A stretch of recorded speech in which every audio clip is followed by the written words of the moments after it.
What is up, ladies and gentlemen? Welcome to episode 77 of the Massive Breakdown Podcast. As always, I'm your host, Mercules.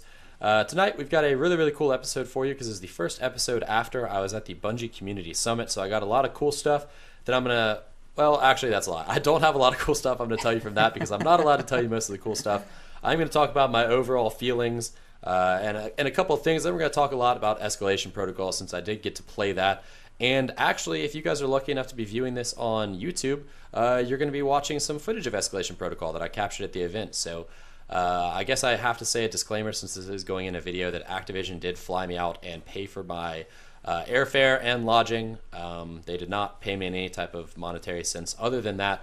But I feel like I do need to say that so you don't think that I don't know that I'm trying to sneak any PR stuff in here. So. Got that out of the way. Let's get the introductions out of the way as well. Like I said, I'm Mercules, joined tonight by Kit Kutcha. So how are you doing tonight, Kit? Merc, doing fantastic. Saw the pictures of the hotel you were staying at. Super jealous. Pretty nice digs, it looked like. I guess I don't know from the inside what it was like, but definitely looked pretty cool. Super jealous of the summit, too, man. I cannot wait to get all the details. A lot of stuff... we've talked a little bit about it, but a lot of this I don't know. And a lot of stuff you can't tell me. So it's going to be an interesting conversation tonight. And then, of course, we've also got some news. We had a reveal. We're recording this the night after the reveal of Warmind. So I did get to see that. I actually know things about that. And my hype is varied, but generally positive. So... I'm excited. How about you, man? That'll be a fair trade-off because I don't know anything about the reveal stream from today. I did miss it, unfortunately, due to being busy at work. So I missed out on all of that, so you're going to have to fill me in on that as the conversation progresses. But what I can tell you about is the Community Summit, or at least what I'm allowed to tell you about. There is a very strict NDA and embargo, so some stuff is embargoed until later dates, and some stuff we're just straight up not allowed to talk about unless... Bungie chooses to reveal it themselves at some other point in time. So, the summit was a pretty neat experience. I'm basically just going to go over my schedule and let y'all know how it all went down. I flew out there Wednesday night, met up with some of the other creators in the lobby of the hotel. I got in pretty late, about 11:30 p.m., so a lot of other people were already asleep or chilling because we had an early morning the next morning. Woke up the next morning, got breakfast. Cosmo came and rounded us all up. There ended up being, I think, about 45 of us, and then a few members of the media as well. But the media was kind of separated from us. They weren't really raising hands, asking questions. They were kind of just listening to us do our own thing, which was pretty neat. The first morning, we went into the Bungie Theater, and they assembled in front of us what was called the leadership team. It was about a dozen-man team of all the leading developers for each of the groups that works on Destiny 2. So there was like Lars Bakken and Josh Hamrick and John Wisniewski and Chris Barrett and this guy named Justin, who apparently is actually very much in charge of Destiny 2, but nobody ever sees him because he doesn't go on social media. So that's pretty cool for him. Nobody had met him or seen him before. There was Daniel, the activities guy. There was just a whole bunch of them there. I don't remember all their names, and I feel bad for that, but there's a lot going on. And basically, all 45 of us just started to light into him. They basically were like, look, bring it on. We want to hear your criticisms. We want to hear your complaints. We want to hear what you hate. We want to hear all that. So after they introduced themselves, people just started raising their hands and going off. And that lasted for about 3 hours. Dang. So, yeah, it was a long time. I didn't think it was super productive. I thought there were way too many people trying to talk and share their opinions and just way too much stuff going on. And my honest opinion after that was that we've wasted a lot of time talking about stuff which should be super obvious feedback already. Like, they shouldn't necessarily really need to hear it from us. Like, oh, rewards don't feel good. Like, we know that. They should definitely know that. Like, we didn't need to spend 45 minutes harping on that subject. I felt like it was a decent amount of wasted time. And then we played a new game mode, and then we split into two groups, and 22 of us stayed in the theater and talked to the sandbox team, and 22 of us went into the motion cap room and talked to the activities team. And we spent about an hour and a half doing that and then swapped over. So the group that stayed in the theater got to talk to the activities team, and the group that was in the motion cap room got to talk to the sandbox team. There was some decent conversation that day. I'm sure everybody's heard about the bad idea that they had, which was not well received, and which they pretty much had been working on for a little while and scrapped it right then and there, which was a great show of good faith. But the honest truth was, we'd spent 6 hours talking to these guys, and I kind of left at the end of the day feeling not super great about the whole thing. I mean, I felt like we'd wasted a decent amount of the morning. We'd seen some good ideas, and we'd also seen a bad idea. And honestly, as I left that evening, I wasn't feeling super positive about the whole experience. I felt like there had been some things that should have been super obvious that Bungie, I felt, should have done a better job acknowledging, and they really hadn't. But things took a turn for the better that night. There was an informal gathering at the hotel, a bunch of people just hanging out in the bar. Some of the content creators, some of the devs, actually a lot of the devs, almost all of them were over there. Even some of the smaller ones who weren't on the leadership team, who just wanted to come hang out and chat. And that's where things got to rolling. I'll say. I don't know if it was the alcohol loosening up people's tongues, but I mean, I had really long, in-depth conversations that I thought were super productive with Josh Hamrick, John Wisniewski, and Chris Barrett. And anybody who knows anything about Destiny knows who those guys are. But Josh Hamrick is a sandbox designer, John Wisniewski is a weapons guy, and Chris Barrett is like a head of D2. Chris Barrett is basically the one who, post Taken King, saved Destiny 1 from falling apart when it became very obvious that Destiny 2 was not going to make its initial release. So he's the one who's responsible for Rise of Iron and for Age of Triumph and for all the activities in between those, basically, which is really cool.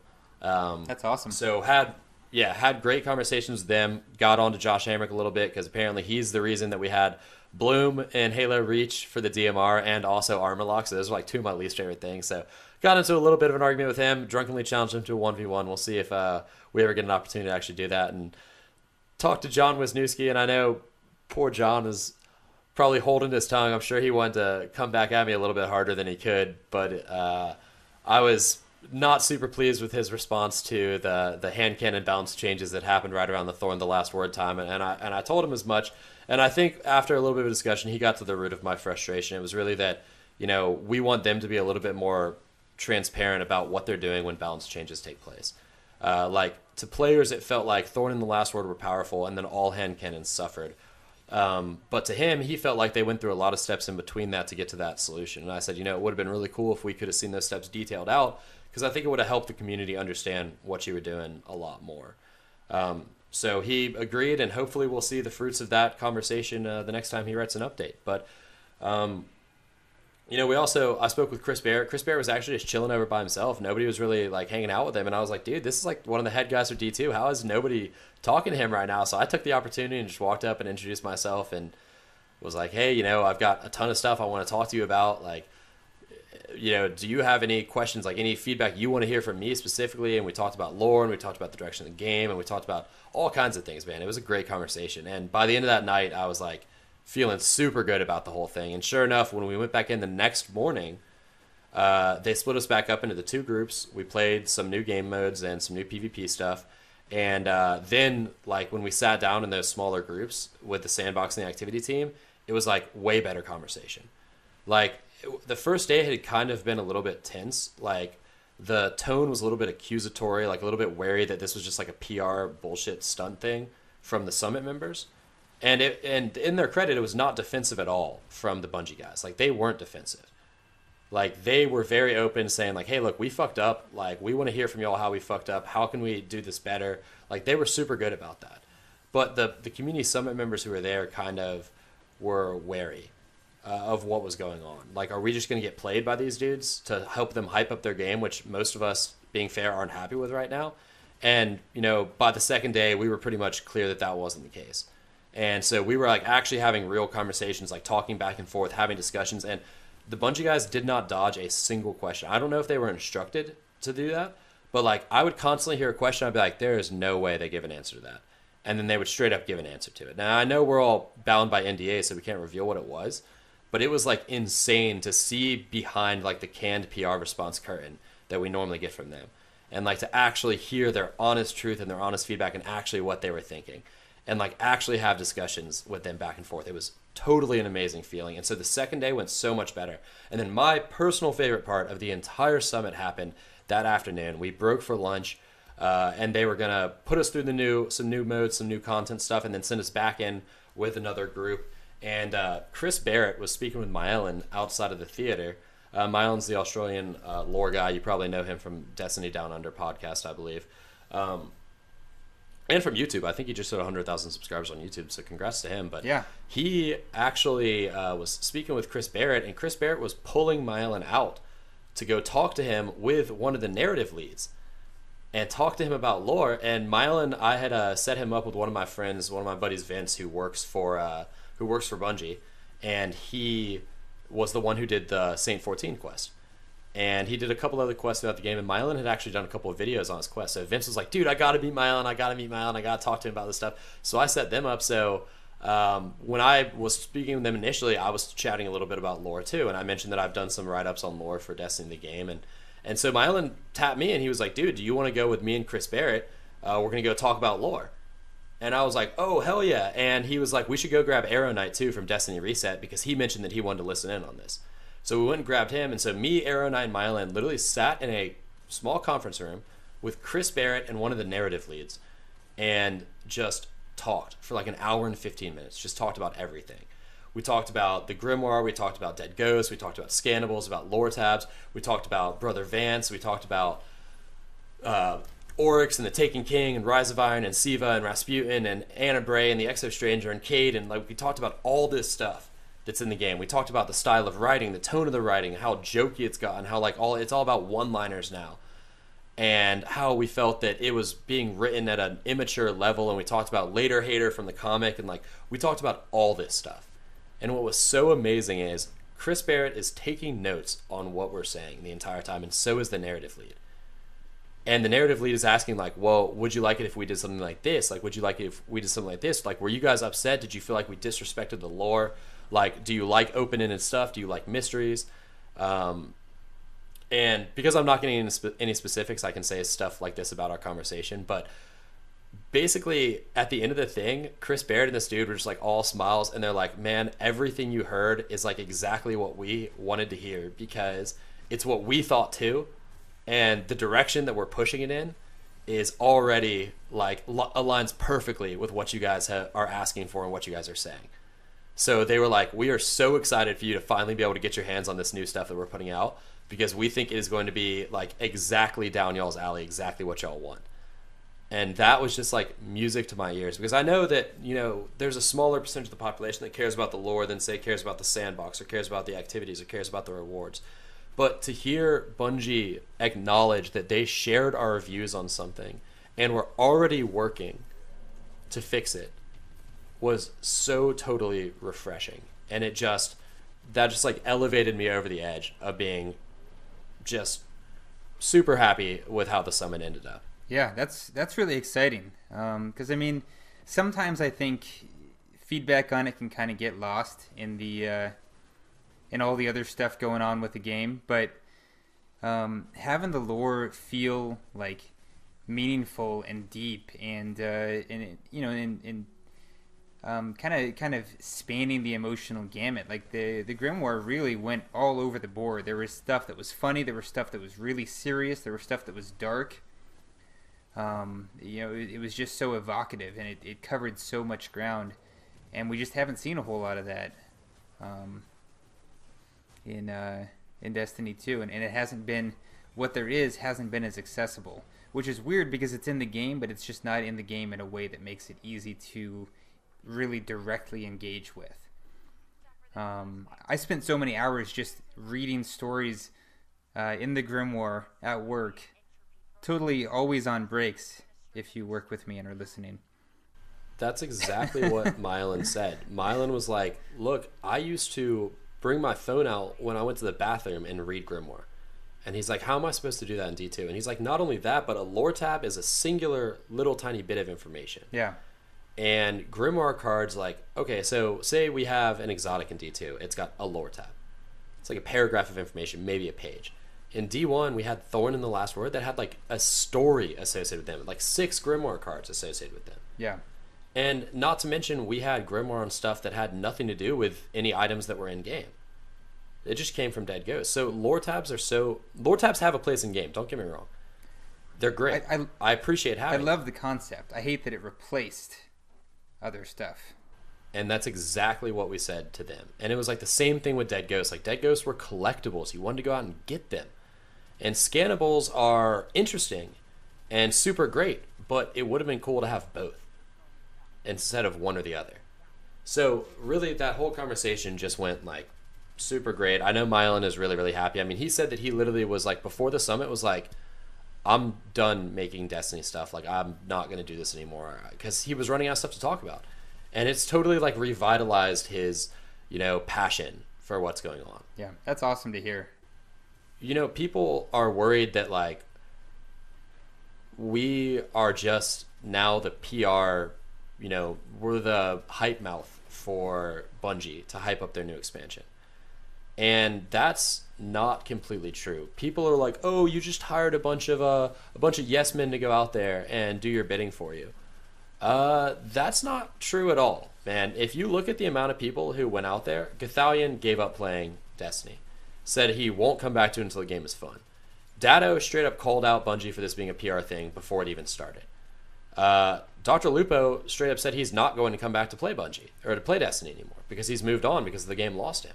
Like, I have criticized Bungie an extreme amount, especially over the last couple of weeks. Like, for the most part, the people who went out there were very, very critical of Bungie. And now they're coming back outside of this saying positive things. It's not because Bungie paid us to do that. It's because what we saw there was a highly positive experience. So there are a few things that like I can vaguely talk about. Like, our embargo says that we are allowed to talk about the questions that we asked of Bungie and our feelings for the answers or the changes that were displayed for us. So we're not allowed to say what they are, but we can say what our feelings are. So I just have a couple things that I want to talk about. One of them is I said primary weapon time to kill needs to be lower across the board, not just for exotics. Obviously, I cannot detail the changes for this, but I feel positive about the upcoming changes in the future. I feel positive about the discussion we had. I feel positively about this subject going forward. It is no longer something that is worrying me. Shader mod and vault inventory space issues. I also feel very positively about that going forward. Weapon slots. I feel extremely positively about that going forward. I think you guys will be very, very pleased. The tease with what's going on. The tease right there. Yeah. So those are just a couple of things that I want to say. Like, those were big things for a lot of people. There were some other things that were less big, like Nightfall scoring. Is that something we may see in other parts of the game? I feel slightly positive about the conversation that we had with that. Purples shouldn't just like be blasted to you like a fire hose. I feel slightly positive about the discussion we had on that. Now, and a lot of these things, just because I feel slightly positive about something doesn't necessarily mean that there is a solution in the works. It just means the discussion we had made me feel slightly positive. Light level mattering again, I feel positive about that. More cosmetics available outside of Eververse, I feel positive about that. I feel positive about stuff. There's some stuff I feel neutral about too. I didn't feel super great about conversations dealing with random roles and mods. I didn't feel super great about that stuff. So take that for what you will. That's pretty much all I'm going to say on it. That's pretty much all I've got for the summit overall. Just know that it was vast majority positive. Vast majority positive. Do I think the game is fixed? No. Do I think it's on the right path? Absolutely. I am confident the experience will improve going forward. I'm also confident there remains quite a bit of work left to be done. So I come out of this this kind of summary, I think generally feeling pretty good about it. Obviously, with us doing this podcast together and talking a lot about the game and what we'd like to see, we're often on the same page on things, or at least on similar pages in the same chapter maybe.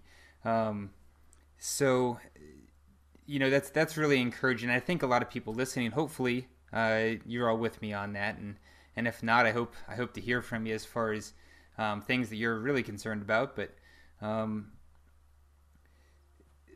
it's so it's so painful. If this for anybody else, for anybody listening, if it's agonizing, wondering what that means, I am right there with you. I want you to feel like you're not alone, because it is agonizing for me to sit here looking Mercules in the face and not be able to ask him, because I can't put him in that spot, because he's just going to have to tell me he can't tell me. 90% of my answers on Reddit to the things were like, can you talk about this? It's like, no, we talked about that, but I can tell you exactly nothing about it other than I feel this way. And so it got to the point where people just asked me, how do you feel about this incredibly specific thing? And it's like, I can't answer that because it has to be slightly vague. So I can't do that, because obviously that would tell you how I feel. This dude literally was like, so if I'm reading between the lines correctly, what you're saying is this. And it was like this incredibly specific thing. And I was like, dude, you cannot quote me like that, because that is not what I said. Yeah. I said, I feel like this. And that is all that I said. Yeah, I saw that comment. That's kind of funny. And I know it's got to be agonizing for you, having to toe this line. If not as agonizing, maybe more agonizing. It's incredibly nerve-wracking, honestly, because it's a very fine line between what is okay and like what gives them an idea of what we talked about and what is not okay to say. Yeah. And I'm constantly like, there were a couple of answers that I put down the other day that was like, I didn't really reveal anything, but I felt like my answers were almost too concrete. And so I like went back and deleted all of them. And I was like, and I even asked for clarification from Cosmo, which is the only reason I posted what I did on Reddit, is because I asked for clarification from Cosmo. I was like, is it okay if I phrase things like this? Mm-hmm. And he said, yeah. So I went ahead and did it. I mean, even if I hadn't done it that way, people would have been able to go back and piece together, because I had a pre-summit list that I had put out that I was like, these are the things I'm going to be, talking about. So one thing I can talk about, though, today is the new game mode from Warmind, which is called, Excavation Protocol? Escalation. Escalation. Why do I want to say excavation? It's because the thing comes out of the ground. Yeah, so, yeah. I thought it was that at first, but no, yeah, Escalation Protocol. That shows you how much I was paying attention to the actual names that they gave us, and how much I was paying attention to the actual gameplay. So it was a ton of fun. For our gameplay, you'll see it if you look on the YouTube channel. We're about 20 levels under leveled.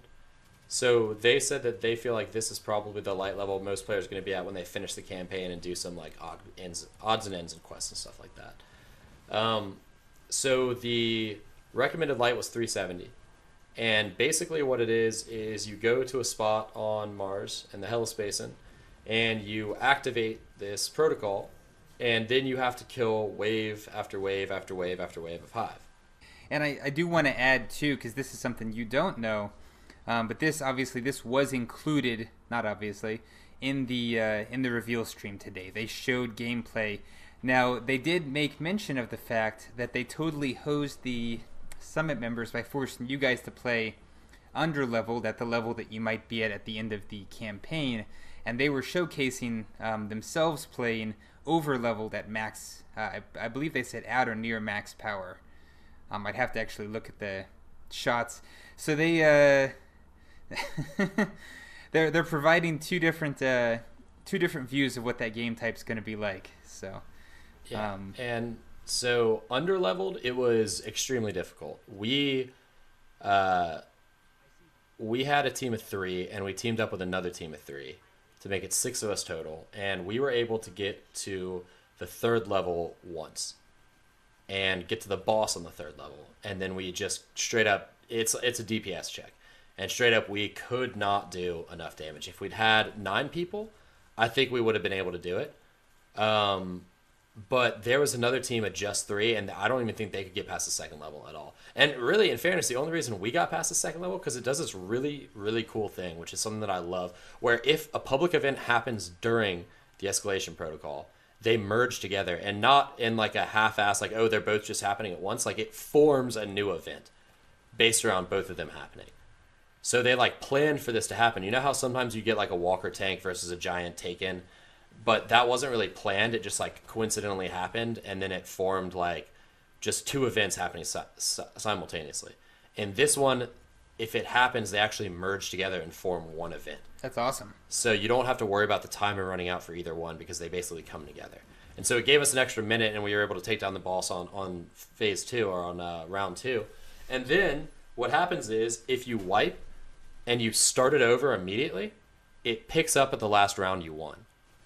So we lost on round 3, started it immediately again, and were able to pick right back up on round 2, which was really nice. But it goes through 7 rounds. There's basically waves of enemies that come from a bunch of different areas. You have to wipe them all out. There's mini bosses that come in that you have to kill in certain amounts of time. There's little contamination zones that you have to uncontaminate in certain amounts of time. Like everything has a time limit, so it's very, very fast. And there's a lot of communication, and you're trying to talk to a bunch of people. It's like, imagine if you took, I'm trying to think of it, like imagine if you took Archon's Forge and you like stuck Court of Oryx on the end of it, like on top of it. Yeah. Like you ran Archon's Forge, and then when you were done with Archon's Forge, Court of Oryx opened up, and you had to run that too. Or imagine like you ran like Challenge of the Elders or Prison of the Elders, and then stuck Court of Oryx over on the top of it. It's kind of like that, because each wave has like a boss at the end, but most of the bosses like don't have any crazy mechanic. They're just like kind of a DPS check. But then the boss at the end, the 7th round boss, does have a mechanic, like a raid mechanic, and it rotates like every week which boss is like the one that's there. And then each boss also has specific loot that drops from that boss. Yeah. So it's meant to be an in-game activity, and you get in-game loot from it. But then also you can farm the boss for that week to try to get their specific piece of loot. And what they basically said to us was they look at it like a team of 3 at max light. If they're very good, will be able to beat it by themselves. Everyone else is going to need to hope that there are a lot of people in the public event or in the public area, which there should be, because the way the space was designed, it kind of like funnels people into these areas.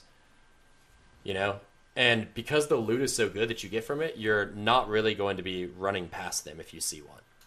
There's like a chest at the end of round 3, a chest at the end of round 5, and then a boss at the end of round 7. So it was definitely fun. Like I said, it was fun. I give it maybe like a 7 or 8 out of 10, considering we only got to round 3 and we couldn't beat round 3. Being underleveled obviously made it harder, but it wasn't even necessarily, like even against the ads, it wasn't even necessarily just the DPS check that was the boss. It was the fact that the time limits are actually pretty tense, and like the ads spawn from everywhere, and you constantly have something to do. Like, there was a lot of communication going on between our group. There were a lot of call-outs going on. Like, there was a lot of frantic running around and trying to get stuff done. And I actually think it's going to be a pretty fun mode, and I can definitely see myself enjoying it for, you know, it's not going to replace a raid. But I can definitely see myself enjoying it, at least through the period of time where I get all the loot. Yeah, that's awesome to hear, because it looked cool on the reveal stream. So it's kind of good to get a sense of that, because I think one of the problems with the way they presented it on the reveal stream, and I know that they don't want to do a reveal stream and then like make it hard and fail constantly as they have in the past. They know that is not fun to watch. So I know why they went into it over leveled, but it didn't seem super intense. And I suppose if you get to 380, or if I think that's the new max power, then it shouldn't be like too crazy hard. But they also had 6 people running around at or near max level, and it looked relatively easy. So hearing that is really encouraging, because we're probably going to be spending a lot of time at those low to mid light levels where it's going to be hard. Some of the things, just to kind of spell everything out, that I pulled off the reveal stream as far as how it works, because they shared a little bit of the lore behind it. I don't know if they talked about the lore behind the activity with you guys. So the idea is that Rasputin has placed these pillars out in the world, and when you activate them, they summon Hive to the area. They discharge some kind of energy that attracts the Hive. And so that's why these waves will come, and the more pillars you get active, the more powerful Hive they draw to the area. And then you mentioned there were those like rifts, or I forget what they were called. But those like interfere with what Rasputin's doing, so they won't summon Hive until you get those things handled. So it's kind of cool to see that they really tied the lore into the mechanics, and that they did it in a way that like you said, plays in a really kind of fast paced, frantic. Like that's what a public event needs to be. It needs to push you to do something quick, because you can definitely get a bunch of people in there and kind of go overpowered, but that doesn't matter if people aren't playing the objective, as people will recall from Court of Oryx from certain bosses. Got to play the objective. But yeah, they mentioned there are 5 unique bosses that they'll rotate through. Unique drops for the activity and unique drops for the bosses. The Hive Swords, they said, are exactly the same as the Hive Swords from Destiny 1, which is friggin' awesome. Yeah, they're a ton of fun. And then, did you guys see the Valkyrie? We did. The little Siva stick. I know it's not Siva. Don't get on to me, lore people. I know it's not Siva, but the Siva stick, basically, that you can wave around and throw bolts. The timer's actually really fast on it. It goes away pretty quickly. And the biggest issue we had is we had no idea what the fuck we were doing with it. So we would just like randomly pick it up and then kill like 4 adds with it.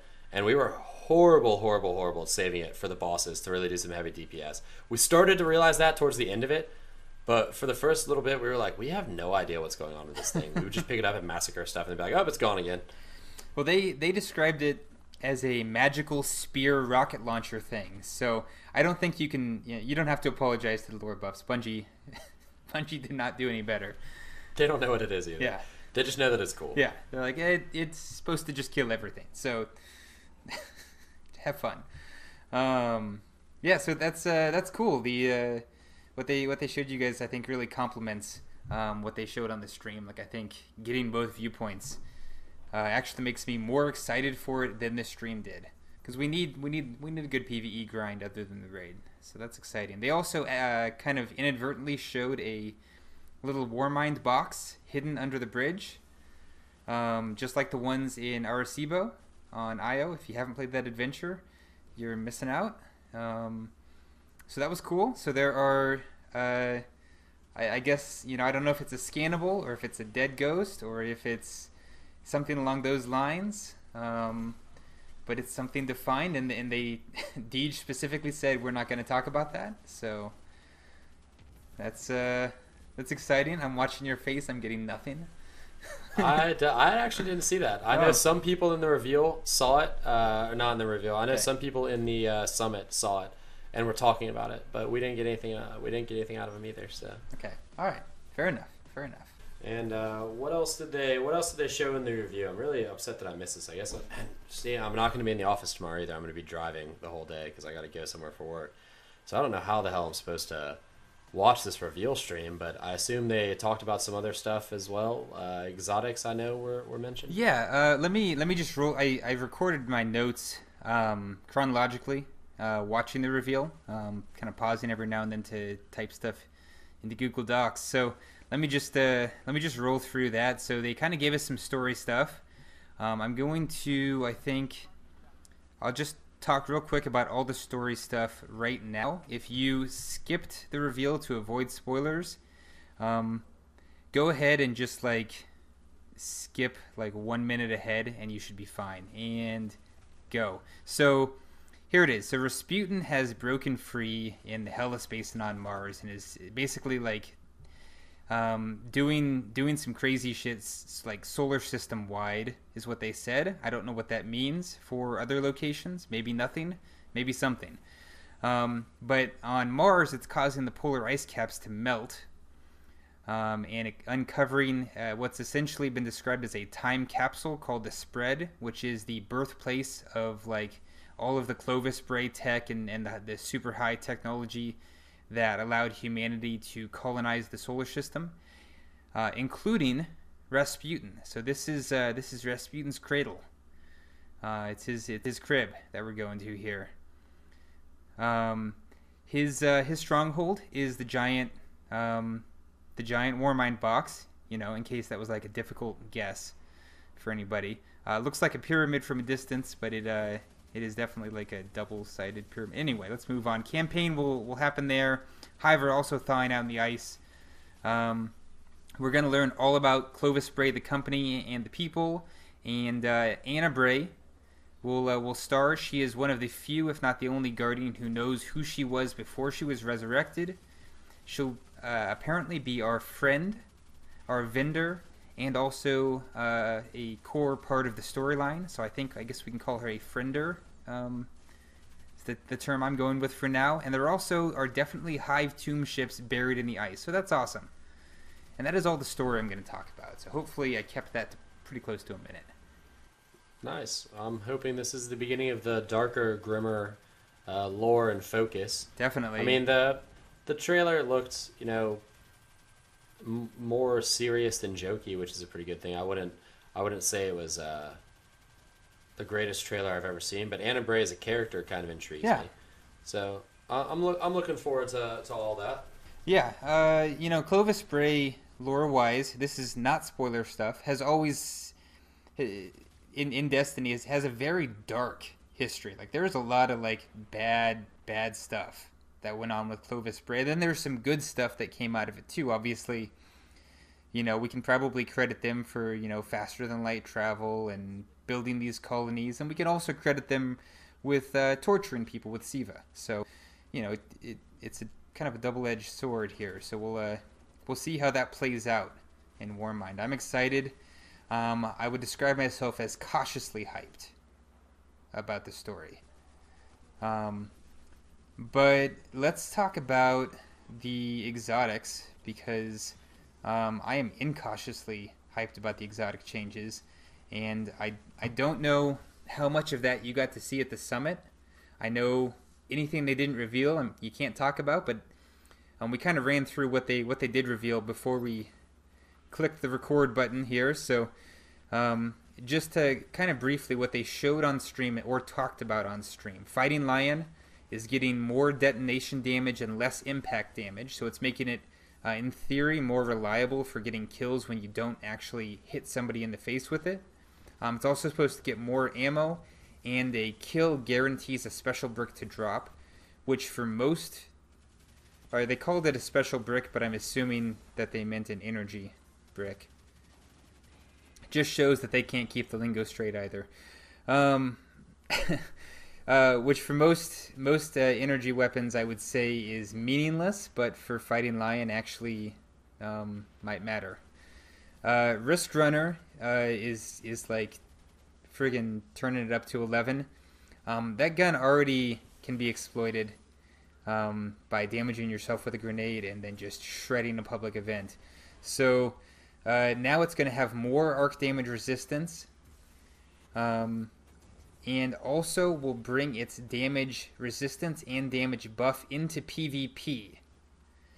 So that's going to be a 50% damage resistance to arc damage after you've taken arc damage. So the first time you take arc damage, it triggers. It triggers even while stowed, but you only have the damage resistance while Risk Runner is equipped. So you'll get like a little notification pop up in that lower left telling you that it's triggered, and so you can swap to it. As Noose described it, he said that you're going to get a notification that it's party time, and you want to pull Risk Runner out. Risk Runner was a ton of fun. I used it at the summit pretty much exclusively, because anytime a wizard comes up, it's just Risk Runner for days. That's awesome. I'm glad to hear that it works as well as advertised, because they didn't show it. So I'm hyped that that's going to be a thing in PvP. I don't know. As I expressed in our last episode, I think that having all of these damage types that don't matter in PvP at all kind of sucks. And I think that there should be a place for them in PvP too. So I'm excited that that is a thing now. Skyburner's Oath, they talked about kind of their development process for it, which was a cool conversation that I'd recommend listening to. But it does now have explosive rounds. And the hipfire rounds now kind of have an arc. They have they did what they called applying gravity to them, so you have to kind of arc them. But they also have tracking. So they're projectiles. They are tracking projectiles now. and it kind of sounds like they shoot a little bit like grenades, except that they track. They said the first time that they turned it on, it was super effective, and so they've actually tuned it down a little bit from that, but still, it still looks like it tracks pretty well. Did you get your hands on that at all? I did not. I only played as the hunter, so Risk Runner was the exotic that they gave to me. Gotcha. Okay. Hard Light is, I think, the one I am having the most feels for. Hard Light's the first exotic I ever got in Destiny. I think it might actually have been the first 3 or 4 exotics that I ever got in Destiny. They were all Hard Light. So I spent a lot of time in PvP and PvE because it was the only weapon I had that was max level at the time. So all my Iron Banners, all my raids, I was running Hard Light for a long time. Hard Light now has the ability to cycle what elements it is on by holding down the reload button, just like Borealis. I don't know if you guys on Xbox know about Borealis. I do not. I mean, I know what it is. I know they exist. I've heard tales. I've heard fables, but none of those damn PS4 exclusives. It remains a rumor. So Hard Light is going to show you what it's like, except it'll be more useful because it's not a sniper rifle. Also, every time a bullet fired from Hard Light ricochets, it gets double damage. Now, I got the impression that it only doubles once, although Hard Light bullets can ricochet, I think, more than once. I don't remember the exact count off the top of my head. But I'm super excited because, especially in some of the tighter maps, the maps with a lot of indoor areas, like I think I'm remembering Icarus as one where I've used this extensively. You totally could get ricochet kills anyway with Hard Light if you were playing it right. It was a great weapon for playing cautiously in tight spaces. Now it's going to be a stellar weapon for playing cautiously in tight spaces. And they said they're excited to see the ricochet montages. I am excited to make some ricochet montages. I'm not usually a montage guy, but I'll be taking the Hard Light out for sure. All right. Graviton Lance, they've talked about already. Going to 2 rounds. Did you get your hands on that one? Nope, I did not, unfortunately. But I know that it's shifted to making explosions much more massive than they were in previous iteration. Yeah, the hype clip they dropped for that was pretty sweet looking. Saw somebody playing with it in the reveal. Did look pretty effective. I guess we'll see when we get our hands on it. They also talked about Crimson. They're going to be increasing the time, or speeding up the time between bursts. Try to word that correctly. So Crimson is a weird little gun. It actually has a longer delay between shots within a burst than any other gun in Destiny. So normally, guns in Destiny, mid-burst, fire bullet, frame, bullet, frame, bullet, which is 5 frames for a burst. So Crimson actually goes bullet, frame, bullet, frame, bullet. So there's an additional 2 frames in there, which is part of the reason why the rate of fire feels so slow on it. Yeah. You gotta find time for the stream, man. There's some developer commentary in there that you're gonna love getting to hear. Unless you've had your fill. No, I would love to listen to all that stuff. I was really bummed that I missed it. I just freaking had to take a call and couldn't get off of it, unfortunately. I literally tried to scoot back on as quickly as I could, and I caught like the last 5 minutes of it. I saw them killing someone with Sturm and Drang. That was sweet. And then it was like, hey, that's it for this time, guys. I was like, no, damn it. I don't think I've missed a Bungie reveal stream ever. Yeah. And I missed this one, unfortunately. No, I actually missed the live show myself because I had a lunch meeting that I could not skip. But I at least was able to catch it before we recorded here. So they talked though about Crimson. The reason that it has that slower delay between shots in a burst is because they wanted to make sure it still felt like a hand cannon. So they tried making it fire like a burst sidearm, and they felt like it didn't feel like a hand cannon at that point. So that's kind of why they slowed it down.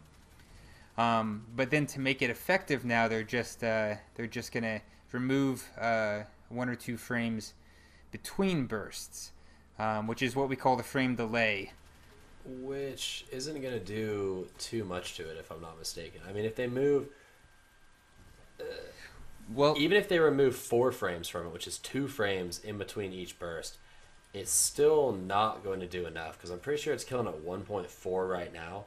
So you knock 4 frames off that, you're down at like what, 1.27, which is still really bad for optimal. so I think they're also touching the damage. I didn't catch it while I was watching the stream. Oh, now see, Because they said that it's can going to make it faster. they want to make it kill in the same number, like in roughly the same number of shots in time as an aggressive hand cannon. So it's going to 3-tap.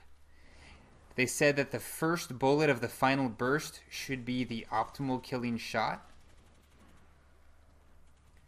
So, it's at this point it's a little bit of hearsay. They specifically said they use the power of math to make it better. Well, Or was that might have been Graviton Lance? I might be misquoting them on that, but I mean, if it kills, there was a lot going on. If it kills in 2.33 bursts and they made the rate of fire faster, it's gonna kill really fast. It was tough to tell in the stream how effective it was. Unfortunately, I don't think the person using it got a whole lot of good opportunities to take advantage of it, which you can blame on whatever you want. But it was at least intriguing. And that's a gun I've really not spent any time with so far, because it just didn't feel great. They said they intentionally made it feel chunky because they wanted it to feel hand cannony, but we'll see if it's effective. Even if it feels chunky, I might have to take another look. And then Sturm, they showed, of course, we all know Sturm and Drang, what's going on there with the 2-taps. So that was the exotic pass as far as what they talked about. I guess any other light. I know you can't talk about any guns that they didn't reveal yet, but did you get any other insights from the summit as far as what they're? Not anything that I can talk about. Okay. I mean, I got to read a lot of the lore that's on like the lore tabs for some of the guns, and I believe Destiny Raid Secrets has already figured out that there's some Easter egg to deal with all the Warmind armor that's there. So they're searching for all that. I'll help them out if they need anything from me. I read a lot of the lore tabs. Seems like it's going to be pretty cool. I'm interested to see the story they put together. But unfortunately, I mean, this is why I suck at these things. Like, I know going into this reveal that I'm supposed to like try out every single weapon and record all these damage numbers. But what happens is I get into the game, I find a weapon that I like, and then I play the entire thing with the weapons that I like.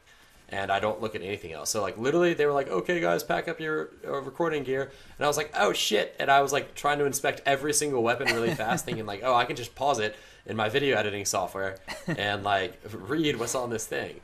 And I did the exact same thing in the Destiny reveal event, too. Instead of playing with a bunch of different stuff and testing it all out and, like, writing down numbers and actually doing science that I'm supposed to do, I just started playing and then just kept playing and didn't pay attention to anything else. So unfortunately, I've zoned out a lot of stuff. Like, I only played. We had 4 games. Like, I could have switched.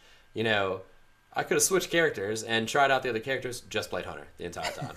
So, I mean, yeah, I don't think anybody can blame you for that. You get to go to something like this to a certain extent. You just want to enjoy it.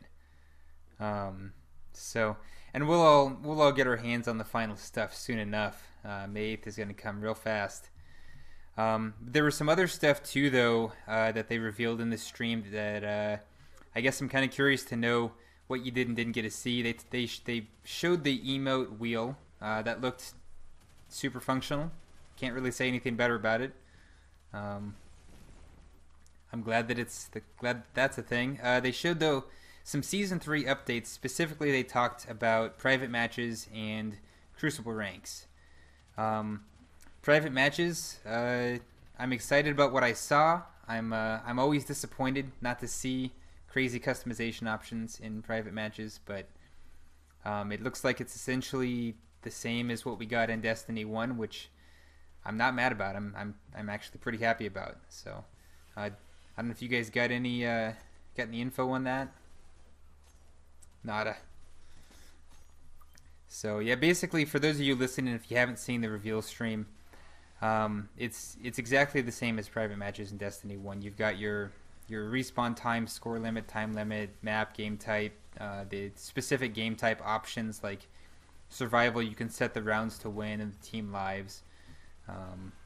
So they gave us they actually had us set up on an internal network to play matchmaking. Yeah. When we played PvP, and we only got to play one private match, and I had to go use the bathroom, so I didn't get to see how they set up the private match. So I actually didn't know. I actually didn't know we were in a private match until I came back, and I said something other, and they were like, "Oh no!" I was like, "Oh, it's one of the new maps," and they were like, "Oh no, we started a private match, so we picked this one." Nice. And I was like, "Oh, all right, cool, yeah."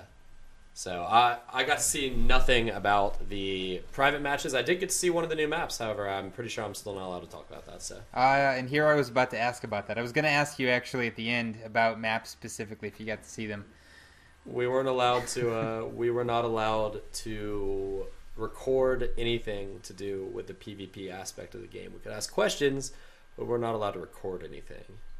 I like the map. It was a really good map. It was a well-designed map. Awesome. Cool architecture. Very, very pretty. Awesome to hear.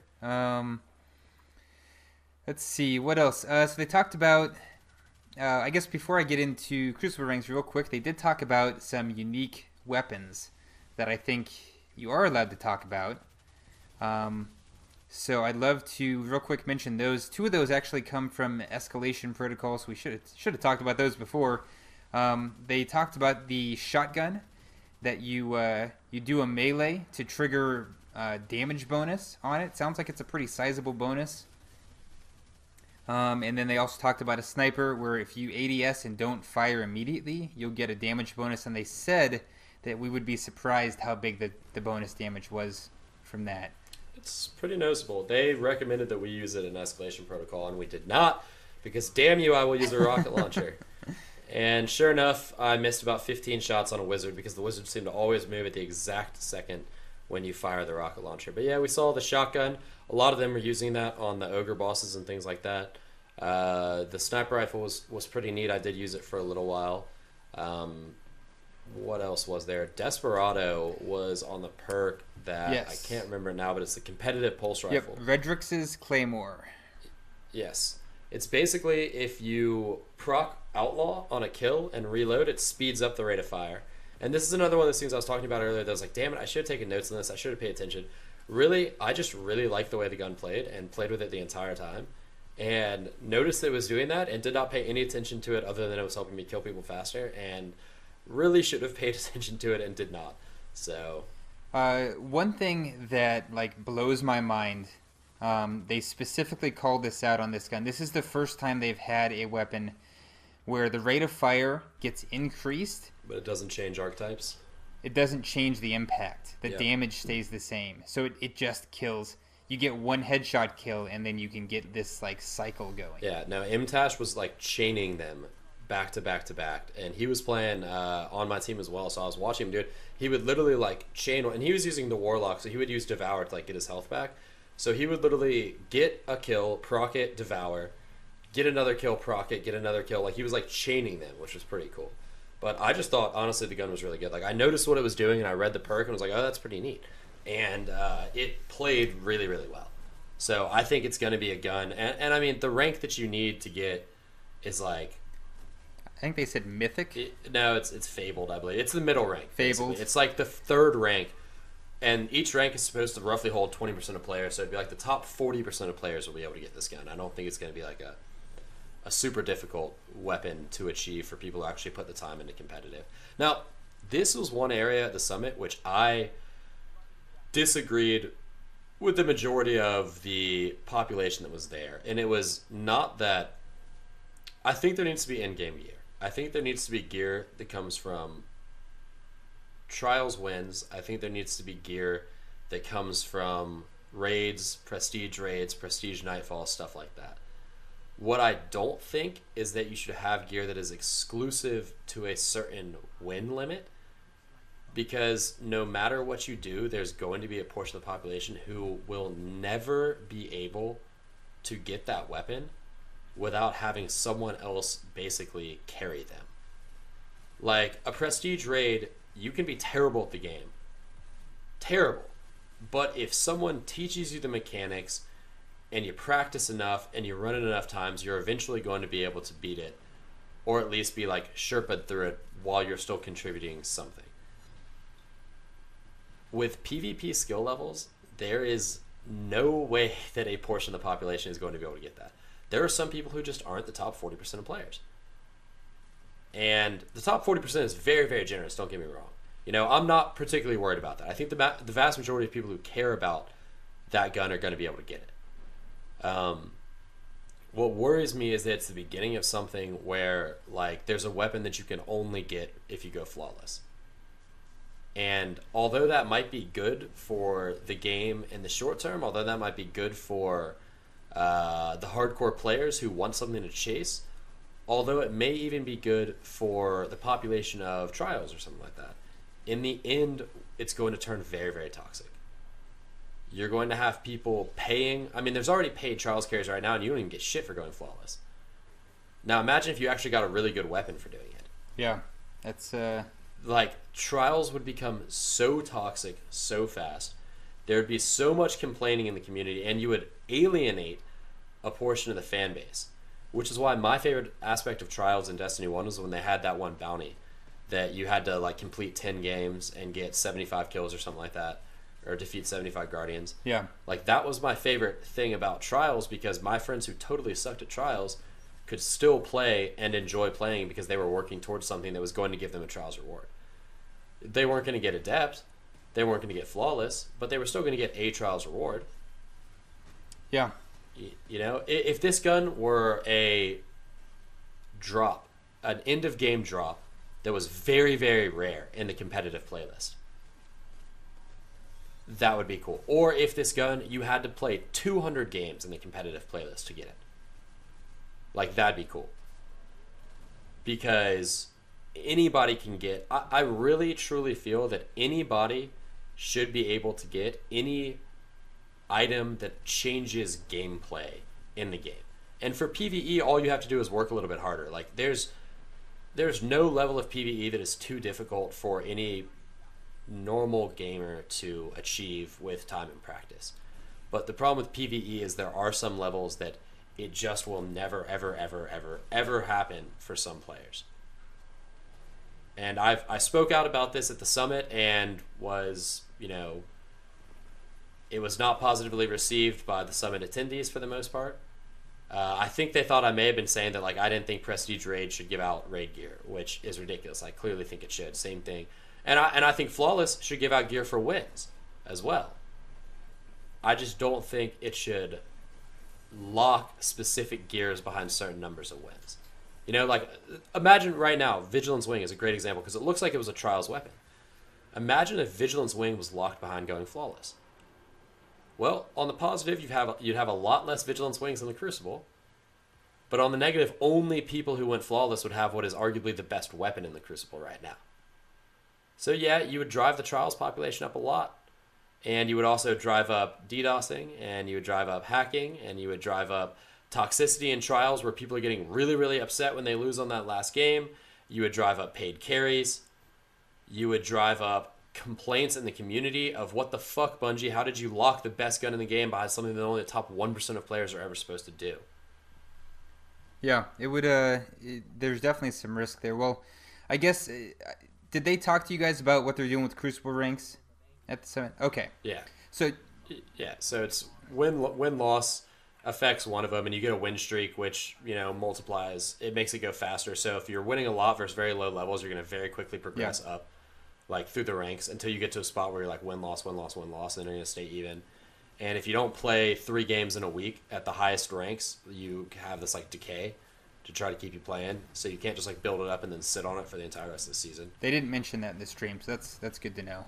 Yeah, it's just a rank decay. I mean, it comes with the weekly reset. It's going to be super easy for anyone who wants to maintain it. You literally just have to play 3 games. But, and then the other one is basically like an experience thing. So think of it like every game you play, you get 1 experience, and if you win, you get 2 experience, and you just level up just by games played. So there's like a games played experience, and then a games won experience, and they're different rankings for different types of games. I mean, one of them is basically just like bragging rights. The other one actually depends, like it actually affects what type of skill of player you're matching up against. So Did they talk about rewards for Crucible ranks?